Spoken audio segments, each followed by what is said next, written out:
Hello everyone, मेरा नाम हरमन है। आज हम हमारे कंसोलिडेशन की सीरीज को आगे बढ़ाते हुए वहां से आज के लेक्चर की शुरुआत करेंगे जहां हमने पिछले लेक्चर में एक लूजेंट छोड़ा था। कौन सा? हमने पिछले लेक्चर में एक बात करी थी कि delta we by we naught is equal to delta E by 1 plus E naught, जब हम coefficient of volume compressibility m v को स्टडी कर रहे थे। आज हम उसी लूजेंट को सबसे पहले टाइट करेंगे, फिर उसके आगे प्रोसीड करते रहेंगे। एक फ्लो बनता रहेगा हमारी कंटिन्यूएशन में। तो जैसे कि इस लूजेंट को टाइट करने के लिए हम बिल्कुल बेसिक्स को हिट करते हैं। देखिए, जो हमारा सॉइल होता है, ये हमारा सॉइल है, ठीक है। बिल्कुल बिल्कुल बेसिक्स को हिट कर रहा हूं मैं। ये मेरा सॉइल है, राइट। इस सॉइल में कुछ सॉलिड्स होंगे, ओके, सॉलिड्स, राइट। अब कंसोलिडेशन जब भी होगी किस सॉइल की होगी? जो पूरी तरह सैचुरेटेड है उसकी। तो पूरी तरह सैचुरेटेड जो सॉइल है उसकी कंसोलिडेशन होगी। जब कंसोलिडेशन स्टार्ट हो रही है उस टाइम पे इसका वॉल्यूम मान लीजिए वी नॉट है, ठीक है। लेट्स अज्यूम ये थोड़ा न्यू मार्कर था तो थोड़ी इसमें दिक्कत है। इट्स ओके, वी नॉट इसकी वॉल्यूम, ओके। एंड इसकी जो वॉइड रेशियो है शुरुआत में, दैट इज ई नॉट। अब वी नॉट और ई नॉट से हम क्यों डिनोट कर रहे हैं? देखिए, मैं आपको बिल्कुल एक एक बारीकी को समझाऊंगा, right. V naught e naught ऐसे ही क्यों हमने जो नोटेशन उसको चूज करा? क्योंकि जीरो यहां पे डिनोट कर रहा है 0% कंसोलिडेशन। अभी कंसोलिडेशन स्टार्ट नहीं हुई, जस्ट हमने लोड लगाया। उस टाइम पे जो हमारे सॉइल की वॉल्यूम है उसको हम वी नॉट कह रहे हैं, और जो इसकी वॉइड रेशियो है that is E not, E zero we zero. 0% consolidation हुई है अभी जस्ट होने लगेगी, अभी हुई नहीं है, ठीक है।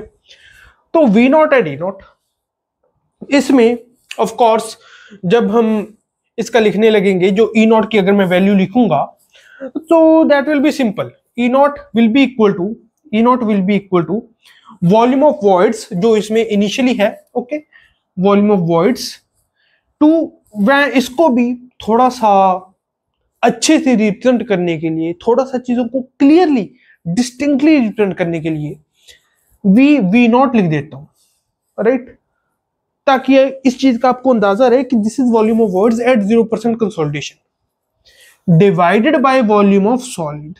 अब यहां पे मैं वॉल्यूम ऑफ सॉलिड के आगे VS0 नहीं लिखूंगा।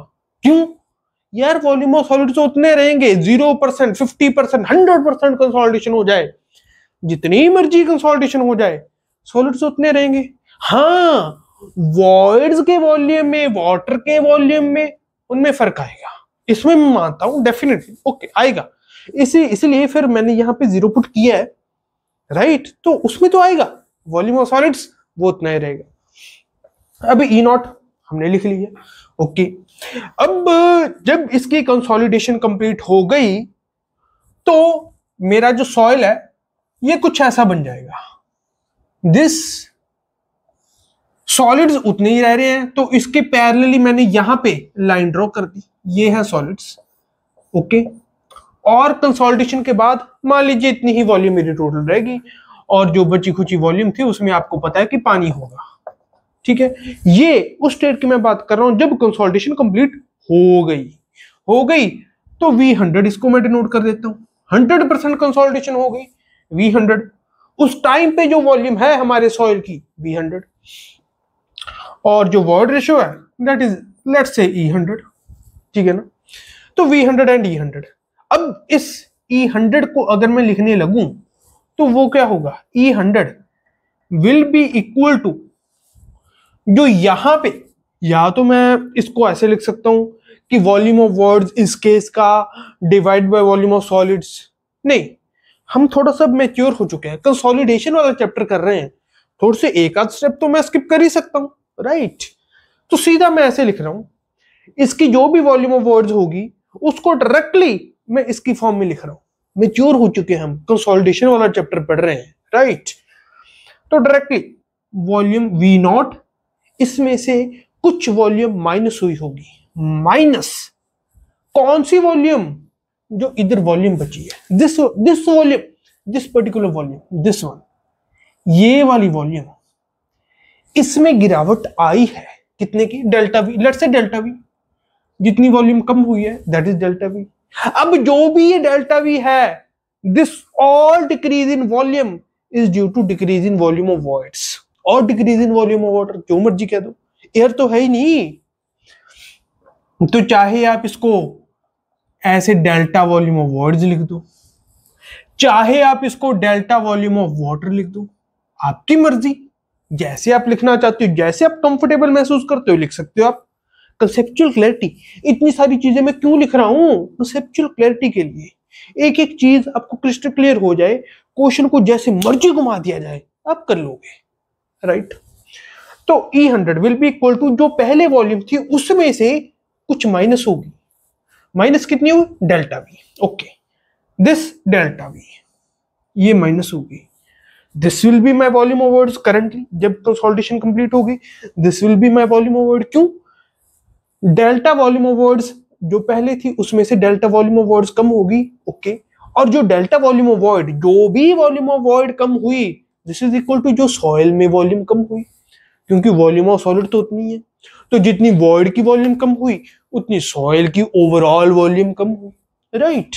तो यहां पे v naught minus delta v, simple, divided by, नीचे तो of course volume of solid रहेगा, उसमें कोई शक नहीं है, volume of solid. Let's rewrite it again, new markers can sometimes create some issues, no worries, we are adherent volume of solids, okay, ये आ गया। अब क्या करना है, हमको उस रिलेशन को ध्यान में रखना है कि हम कौन से लूजेंट को टाइट करना चाह रहे हैं, उस लूजेंट को, delta v by v naught equal to delta e by 1 plus E naught, ये इस लूजेंट को हम टाइट करना चाह रहे हैं, मतलब कहीं ना कहीं डेल्टा ई का जिक्र हो रहा है, ओके, डेल्टा ई मतलब change in volume of words, change in word ratio rather, okay, we can write it, no problem, delta E वो क्या आएगा, E not minus E100, delta E, जब हमने डेल्टा ई लिख रहा हूं तो चेंज इन वर्ड रेशियो पहले ज्यादा थी अब कम हो रही है, मेरे को सिर्फ मैग्नीट्यूड का ध्यान रखना है, तो पहले वाली माइनस दिस वन, क्योंकि पहले ज्यादा थी, तो ये क्या आ जाएगा, v naught minus this one, v naught minus delta v divide by, नीचे तो वॉल्यूम ऑफ सॉलिड है वो तो कॉमन रह जाएगा, no problem in that, volume of solid, it's fine, okay, delta E will now become equal to V not, cut गया, gets cancelled out, cancel, minus plus delta we by volume of solids, ये बन गया मेरा delta E. अब जब मैंने आपको void ratio और पोरोसिटी के बीच में एक रिलेशन ड्राइव करवाया था फर्स्ट चैप्टर में, तब मैंने आपको एक चीज कही थी कि एक चीज आपको करवाई थी जिसमें मैंने आपको ये चीज दर्शाई थी कि 1 प्लस ई नॉट जो होगा, this will be equal to, दोबारा से करवा देता हूं, 1 plus E naught 1 plus void ratio in general, क्योंकि मेरे को ई नॉट पे कॉन्सेंट्रेट करना है तो 1 प्लस ई नॉट लिख रहा हूं, 1 plus E naught will be equal to 1 plus v naught by v s, okay, v naught by v s, simple है, ओके।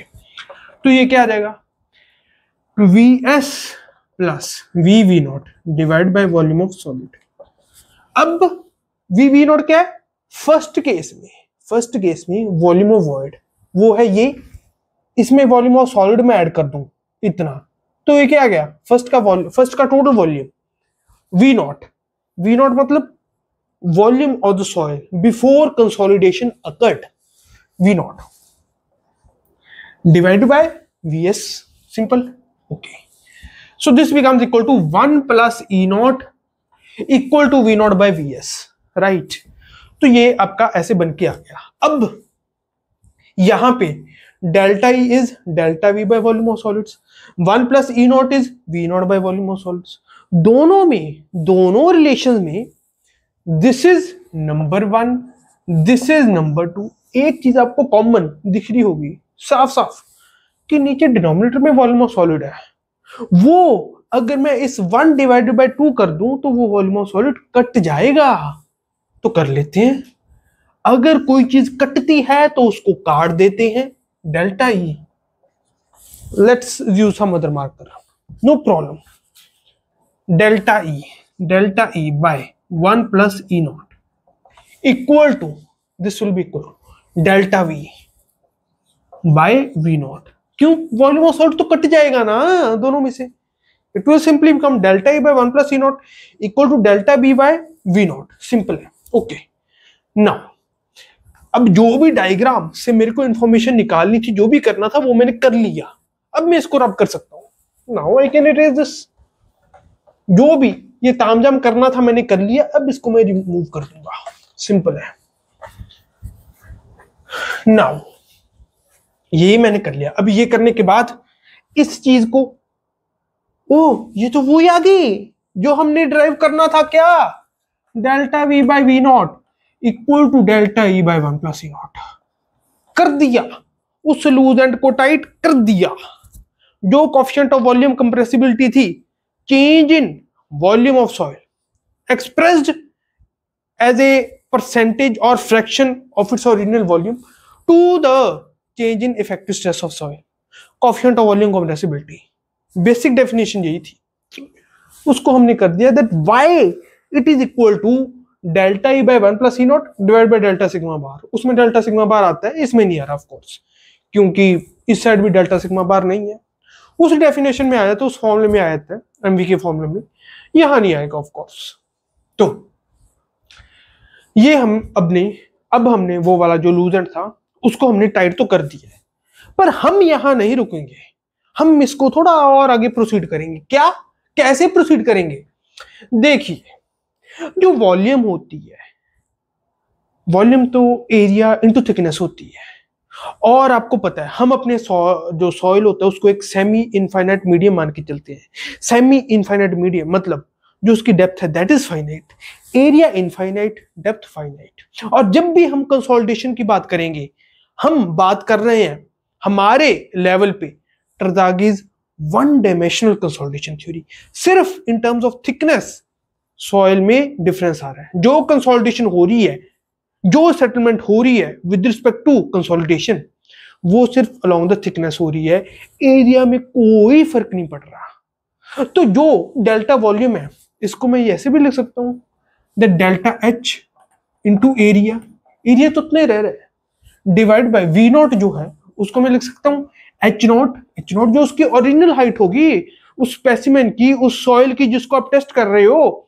और इन एक्चुअल प्रैक्टिकली अगर मैं बात करूं तो उस सॉइल के लेयर की थिकनेस की, जिसकी एक्चुअली कंसोलिडेशन हो रही है। जब आपने ऊपर अपना एक बड़ी सी बिल्डिंग बना दी आपने, तब जिस भी लेयर की कंसोलिडेशन हो रही है उस लेयर की थिकनेस की बात कर रहा हूं मैं, एच नॉट इंटू एरिया हो जाएगा वी नॉट। ओके, सिंपल है ये तो। Now area and area gets cancelled out. If this gets cancel out, this is equal to delta E by 1 plus E naught. So simply delta H by H naught will become equal to delta E by 1 plus E naught. ये आपका एक बहुत ही important relation आ गया। Settlement of soil calculate करनी है, settlement of soil delta H. मैंने क्योंकि इस रिलेशन को ऐसे याद किया हुआ है कि अगर आपको अल्टीमेट कंसोलिडेशन सेटलमेंट कैलकुलेट करनी है, जो डेल्टा एच है ना यहाँ पे, this delta H is known as this is known as ultimate consolidation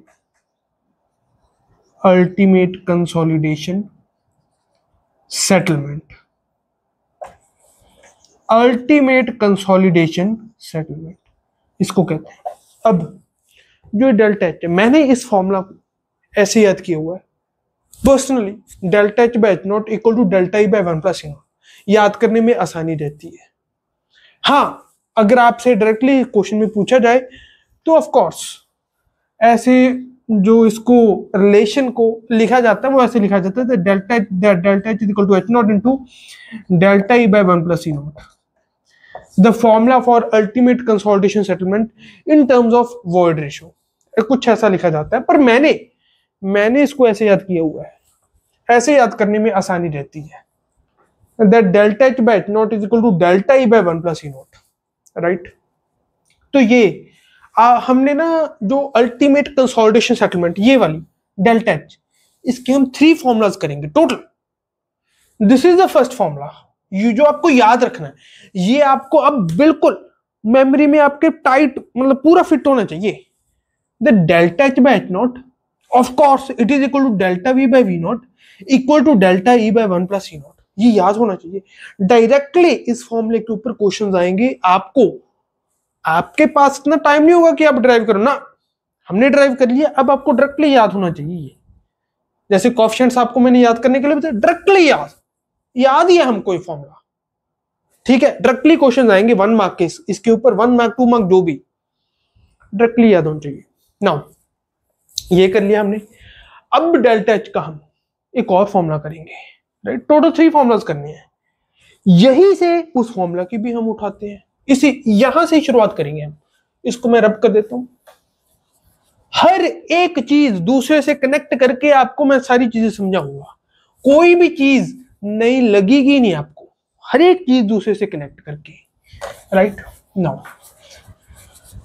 अब जो हमने फॉर्मूला किया है, राइट, जो डेल्टा एच का हमने एक लूज एंड को टाइट किया है, उसमें एक चीज जो आपने नोटिस की होगी कि हमने उस लूज एंड को तब टाइट किया है, उस फॉर्मूले के लिए टाइट किया है जिसको हमने पिछले फॉर्मूले में पिछले लेक्चर में देखा था। कौन सा? Coefficient of volume compressibility. उसमें हमको delta we by we not को delta E by 1 plus E not लिखने की जरूरत पड़ी थी, ताकि M V is equal to A V by 1 plus E not का हम फॉर्मूला डिराइव कर सके, राइट। तो यहां पर जिस लूजेंट को हमने टाइट किया है, जिसके लिए टाइट किया है एम वी वाले फॉर्मूले के लिए, उसी को उठा लेते हैं, और जो उसका रिलेशन डिराइव किया था उसी की बात कर लेते हैं, उसी की बात कर लेते हैं, जो भी हमने किया है उसी की बात। M v equal to A V by 1 plus E naught, इस लूजेंट को हमने टाइट किया था ताकि जो एम वी वाले फॉर्मूले में हमने delta we by we not को equal to delta E by 1 plus E not लिखा था, उस लूजेंट को टाइट कर सके। उसी का अब दोबारा से हम सहारा लेंगे एक और डेल्टा एच का फॉर्मूला लिखने के लिए। M v equal to A V by 1 plus E not का फॉर्मूला हमने डिराइव किया था पिछली क्लास में। अब इस ए वी को मैं लिखूंगा, थोड़ा इसको एक्सपेंड करूंगा मैं। पहले जब m v equal to A V by 1 plus E not का फॉर्मूला लिखा था, इस फॉर्मूले को कॉन्ट्रैक्ट किया था, अब एक्सपेंड करूंगा, मेरी नीड के ऊपर है क्या करना चाहता हूं मैं। Delta E, A V is what, delta E by delta sigma bar, delta E by delta sigma bar, और ये 1 प्लस ई नॉट, ये तो है ही, ये तो है ही। ए वी को मैंने लिख दिया delta E by delta sigma bar. अब बात आती है कि जो ये delta E by 1 plus E not है, इसको तो हम अभी अभी करके आए हैं, क्या? Delta H by H naught अभी अभी किया हमने, अभी अभी। इस delta H by H naught को, इस delta E by 1 plus E not को हमने अभी भी किया है, that this is equal to delta H by H naught, अभी अभी किया है। डेल्टा सिग्मा बार वो तो आप ऐसे ही रहने दो, उसको उससे आप कोई छिड़खानी ना करो, it remains as it is. M v इस साइड है, आ गया डेल्टा एच का दूसरा फॉर्मूला, आ गया, इतनी simply. Yes, it is this simple. Delta H is equal to, rearrange करना है, डेल्टा एच को इस साइड रख लो, बाकी को इस साइड रख लो, M V H not into delta sigma bar, आ गया। This is my second formula for ultimate consolidation settlement, आ गया ये वाला फॉर्मूला। इसको डायरेक्टली अब याद रखना है, इसके ऊपर डायरेक्टली क्वेश्चन पूछे जाते हैं इस फॉर्मूले के ऊपर। Delta H is equal to M V H naught delta sigma bar. H naught consolidation होने से पहले जो हमारी क्ले लेयर की थिकनेस है, मान लीजिए ऊपर सैंड लेयर है, ग्राउंड लेवल से, ये मेरा ग्राउंड लेवल है, this is my ground level, okay. यहां ऊपर सैंड है, दिस इज माई सैंड, फिर क्ले की शुरुआत हो रही है, देन अगेन इट्स सैंड। तो अब चाहे मैंने लोड ऊपर लगाया, पर मेरी क्ले लेयर की थिकनेस तो ये है ना, तो इसको मैं एच नॉट लूंगा, इसको एच नॉट लेके इसकी एमवी की मैं वैल्यू कैलकुलेट करूंगा। MVH0 जो ऊपर मैंने इफेक्टिव स्ट्रेस डेल्टा सिग्मा बार डाली है, राइट, डेल्टा सिग्मा बार, उसको मैं कैलकुलेट करके या जो भी क्वेश्चन में डेटा दी है उस हिसाब से I will calculate this delta H equal to MVH0 delta sigma bar, right. तो अब हमने डेल्टा एच के दो फॉर्मूला देख लिए बहुत ही आसानी से। अब तीसरा फॉर्मूला भी बहुत ही आसानी से हम कनेक्ट करके देखते हैं। देखिए, जो हमने अभी तक डेल्टा एच को डिराइव करने के लिए फॉर्मूलाज का इस्तेमाल किया है, उसमें हमने कोएफिशिएंट ऑफ कंप्रेसिबिलिटी एवी का भी इस्तेमाल कर लिया, coefficient of volume compressibility MV का भी इस्तेमाल कर लिया। एक ऐसी चीज जो आपके दिमाग में आ रही हो जिसका हमने इस्तेमाल नहीं किया, कुछ ऐसी चीज, कौन सी है वो?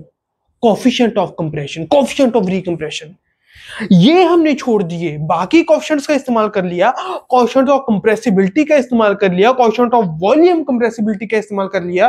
तो इनको क्यों छोड़ना है? इनको भी अपनाओ, coefficient of compression, coefficient of recompression, इनका भी इस्तेमाल करेंगे to calculate ultimate consolidation settlement. इनको क्यों छोड़ना है? इनका भी इस्तेमाल करेंगे, किसी चीज को नहीं छोड़ेंगे हम, किसी कोएफिशिएंट को नहीं छोड़ेंगे, एक एक को उठाकर उसके लिए अल्टीमेट कंसोलिडेशन सेटलमेंट हम कैलकुलेट करेंगे।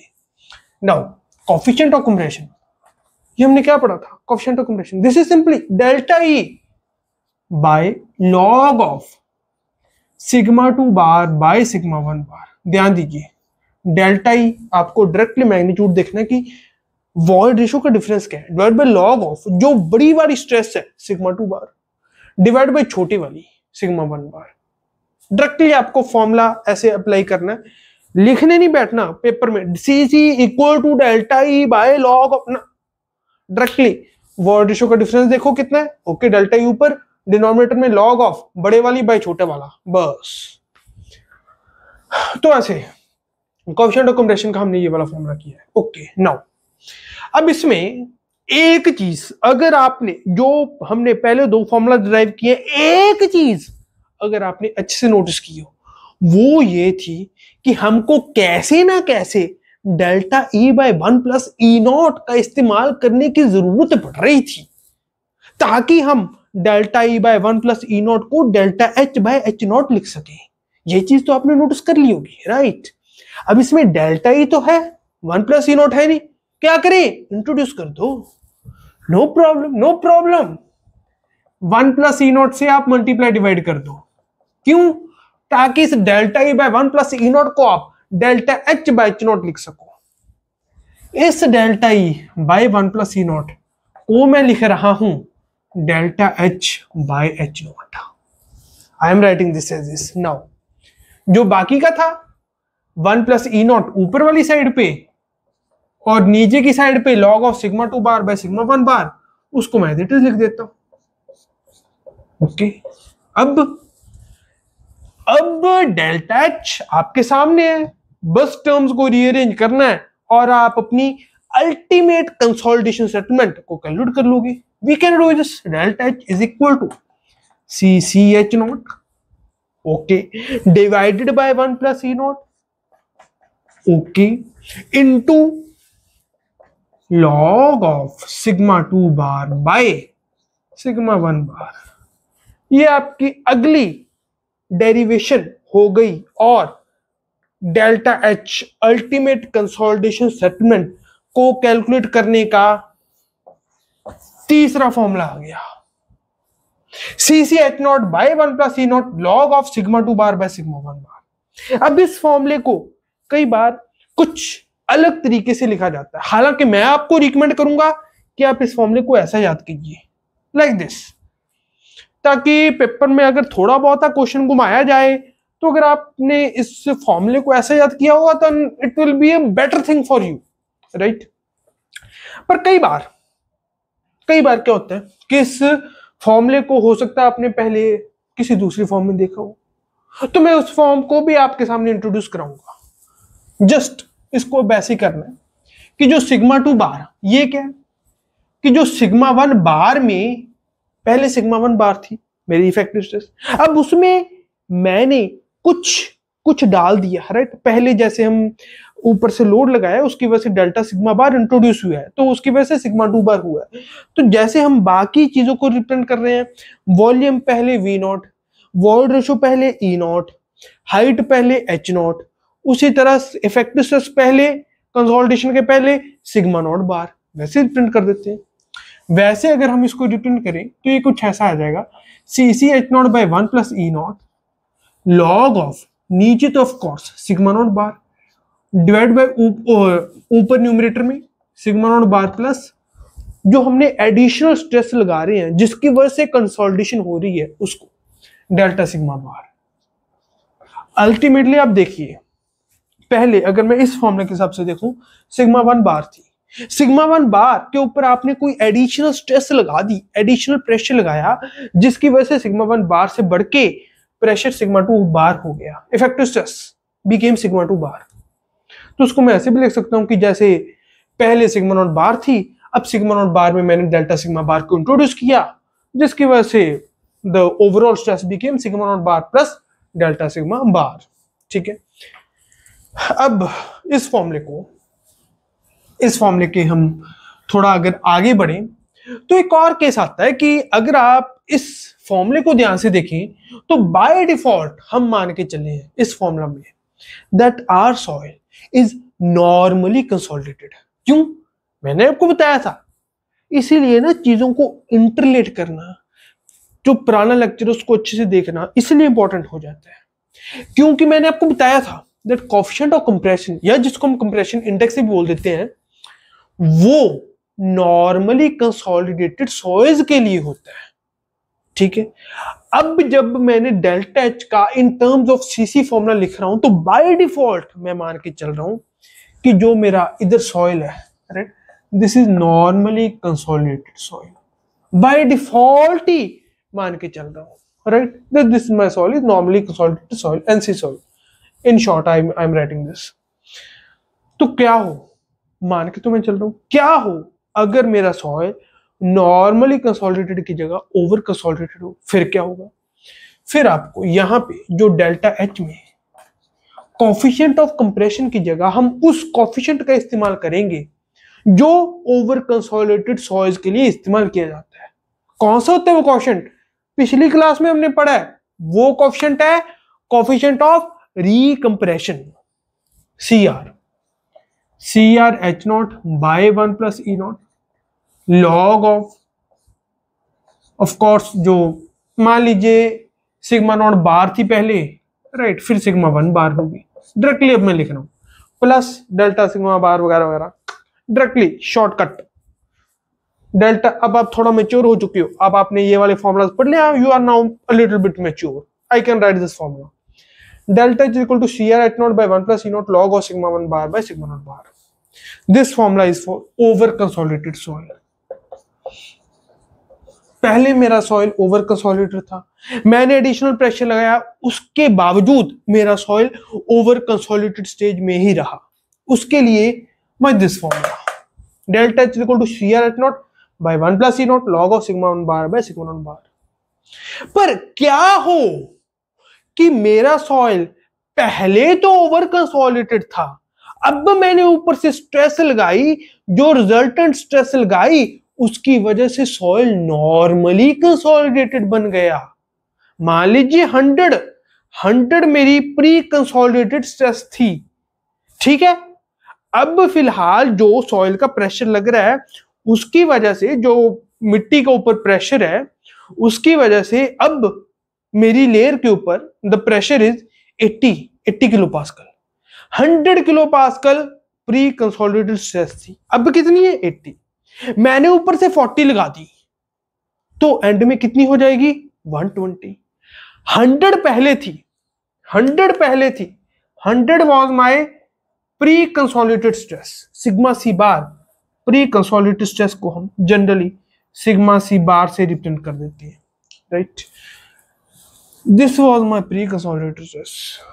फिलहाल कितनी है 100, मैंने कितना लगाया 40 का लोड लगाया तो कितनी बन गई 120। अब 80 से 100 के बीच में तो ये ओवर कंसोलिडेटेड रहेगी और 100 से 120 के बीच में नॉर्मली कंसोलिडेटेड बन जाएगी। From this to this over consolidated, and from this to this it will behave as normally consolidated. तो क्या करें, ये हमने पढ़ा नॉर्मली कंसोलिडेटेड के लिए, ये हमने पढ़ा ओवर कंसोलिडेटेड के लिए, तो इन दोनों का मिश्रण ये वाला केस है। तो इन दोनों फॉर्मूलाज को कंबाइन कर देते हैं। इन दोनों फॉर्मूलाज को अगर मैं कंबाइन कर दूं तो मेरा एक ऐसा केस आ जाएगा कि पहले लो जो ऊपर मैंने प्रेशर लगाया उससे पहले तो मेरी सॉइल ओवर कंसोलिडेटेड थी और ग्रेजुअली वो नॉर्मली कंसोलिडेटेड सॉइल में कन्वर्ट हो गई। तो उसके लिए इन दोनों फॉर्मूलाज को जब मैं कंबाइन करूंगा तो वो कुछ ऐसा बन जाएगा। पहले ओवर कंसोलिडेटेड स्टेज के लिए फॉर्मूला लगाऊंगा मैं CrH0। ये पहला पार्ट इस फॉर्मूला का उस स्टेज के लिए है जब मेरा सॉइल ओवर कंसोलिडेटेड स्टेज में है। CrH0 by 1 plus E0 log of sigma 1 bar by sigma 0 bar divide plus this is for over consolidated stage, this is over consolidated stage। ठीक है, अब मेरा सॉइल नॉर्मली कंसोलिडेटेड स्टेज में आ गया। मान लीजिए 100 की थी वो जो stress, pre consolidated stress, no sigma 1 bar is 100। जो हमने एग्जांपल लिया उसमें sigma 1 bar is 100, sigma 0 bar is 80। पर अब मेरा सॉइल कन्वर्ट हो चुका है। Now my soil has converted into a normally consolidated soil. तो मैं अब फॉर्मूला लिखूंगा CcH0 by 1 plus E0 log of sigma 2 bar by sigma 1 bar. अब जब ये नॉर्मली कंसोलिडेटेड स्टेज में चला गया तब मेरे को उस हिसाब से स्ट्रेस लेनी है और उस हिसाब से कोफिशिएंट लेना है। नॉर्मली कंसोलिडेटेड स्टेज में कन्वर्ट हो गया तो कोफिशिएंट ऑफ कंप्रेशन जो नॉर्मली कंसोलिडेटेड सॉइल के लिए होता है CcH0 by 1 plus E0 log of हमारे वाले केस में sigma 2 bar is 120, 80 plus 40 120, sigma 1 bar is 100। ठीक है ना, दोनों जो मैंने ये दो फॉर्मूलाज आपको कराए हैं इन दोनों को कंबाइन कर दिया मैंने। This is my normally consolidated soil, normally consolidated stage. This one was for normally consolidated stage, this one for over consolidated stage, and this formula is combined. ये दोनों को कंबाइन कर दिया मैंने। इसमें से सबसे अच्छा क्वेश्चन बनता है, अगर कोई अच्छा क्वेश्चन बनता है, गेट में आया वो एक बार, once it has appeared in GATE, और वो एक अच्छा क्वेश्चन है, वो मैं आपको कराऊंगा। अब इसके बाद वो ही क्वेश्चन मैं आपको कराऊंगा जिसमें मेरा सॉइल पहले ओवर कंसोलिडेटेड स्टेज में था, लोड लगाया, उसके बाद नॉर्मली कंसोलिडेटेड स्टेज में चला गया, एंड में वो एक नॉर्मली कंसोलिडेटेड स्टेज में है। वो क्वेश्चन मैं आपको कराऊंगा, गेट में आया हुआ, गुड क्वेश्चन। ठीक है, तो ऐसे आपके पास डेल्टा एच के टोटल 3 फॉर्मूलाज बन जाते हैं। First is delta H by H0 is equal to delta E by 1 plus E0। Second is delta H is equal to MVH0 delta sigma bar. And third formula depend करेगा कि किस stage में है, आप formula को लगा सकते हो, राइट।